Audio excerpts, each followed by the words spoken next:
আমরা যে টি শার্টটা পরেছি জার্সি, এটার পিছনে একটা কথা লেখা আছে যেটার মিনিং এরকম যে আমাদের কোনো প্ল্যানেট বি নাই। সো আমাদের বাসযোগ্য গ্রহ যদি আমরা বলি একটা পৃথিবী আমাদের। সো আমাদের পরবর্তীতে যারা আসবে তাদের জন্য একটা বাসযোগ্য পৃথিবী রেখে যাওয়াটা আমাদের দায়িত্ব। সেই জায়গা থেকে আমাদের যে ক্লাইমেট জাস্টিস এটা খুব বেশি দরকারি, কারণ পরিবেশকে আমরা বিভিন্নভাবে দূষিত করে যাচ্ছি এবং এই ব্যাপারটা আমরা অনেক সময় নিজেদের অজান্তেই করে ফেলতেছি। সো এই জায়গা থেকে আমাদের নোটিশ করাটা খুব বেশি জরুরি। এই বিংশ শতাব্দীর জন্য এটা খুবই বেশি গুরুত্বপূর্ণ, আমাদের ক্লাইমেটের প্রতি সচেতন হওয়া। আমরা জানি সাস্টেনেবল ডেভেলপমেন্ট কতটা দরকার এই বাংলাদেশের মতো তৃতীয় বিশ্বের দেশগুলোতে। তো সাধুবাদ জানাই এই আয়োজনকে, আর তারা আরও ভবিষ্যতে আয়োজন করুক, আমরা সাথে থাকবো ইনশাল্লাহ। যে আজকের যে রান ফর ক্লাইমেট যে আয়োজনটা হয়েছে, তো অর্গানাইজার যারা ছিল সবাইকে অসংখ্য ধন্যবাদ এমন একটা সুন্দর আয়োজন আমাদেরকে উপহার দেওয়ার জন্য। আমি মনে করি যে এইসব আয়োজনের মাধ্যমে আমরা সকলে জলবায়ু নিয়ে সচেতন হব।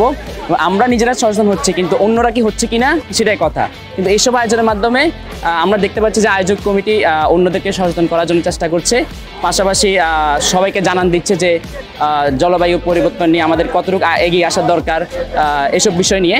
ধন্যবাদ জানাই সবাইকে। রান ফর ক্লাইমেট আজকের মতো এইরকম বিশেষ একটা কারণ নিয়ে দৌড়ানো, এটা হচ্ছে আমার জন্য প্রথম। তো আমার কাছে মনে হয় যে আসলে এটা যেমন আমাদের স্বাস্থ্য সচেতনতার কথা বলে, সুস্থতার কথা বলে, পরিবেশের সুস্থতাও গুরুত্বপূর্ণ। যখন আমার নিজের স্বাস্থ্যের সুস্থতা এবং পরিবেশের সুস্থতা দুইটাকে একসঙ্গে করতে পারবো, তখনই আমরা ভালো থাকবো। আপনারা দেখবেন আমাদের দুটো স্লোগান আছে, একটা হচ্ছে রান ফর ক্লাইমেট আর একটা হচ্ছে there is no planet B. তার মানে এই পৃথিবীতে কিন্তু আমরাই বসবাস করছি, আমাদের জন্য কিন্তু অন্য কোনো পৃথিবী নাই। তো এইটার মাধ্যমে, এই রান ফর ক্লাইমেটের মাধ্যমে আমরা সবার কাছে এটাই পৌঁছাতে চাচ্ছি যে এই পৃথিবীটা তোমাদের, এই পৃথিবীটাকে বসবাসযোগ্য করে রাখার দায়িত্বও তোমাদের, এবং এখানে আমাদের সবাইকে একসাথে এই রান ফর ক্লাইমেটের মধ্যে দৌড়ে দৌড়ে সবাইকে আমাদেরকে কাজ করতে হবে। রান ফর ক্লাইমেট যারা করেছেন তাদেরকে এক নদীর শুভেচ্ছা। বাংলাদেশে আমরা তো সবচেয়ে বেশি আসলে এটার দ্বারা এফেক্টেড হব এবং হচ্ছি, এবং নিজেদের মধ্যেও আমরা যারা আছি তারাও কিন্তু অনেক বেশি পরিবেশটাকে নষ্ট করছি। পরিবেশ সচেতনতার ক্ষেত্রে এবং এই রাষ্ট্র এবং এই পৃথিবীকে আবার নতুন করে ধরার ক্ষেত্রে এবং এটাকে রেস্টোর করার ক্ষেত্রে যেই রোলটা আমি মনে করি, সেটাও যদি ইউথরা এগিয়ে আসে তাহলে এটা সম্ভব হবে।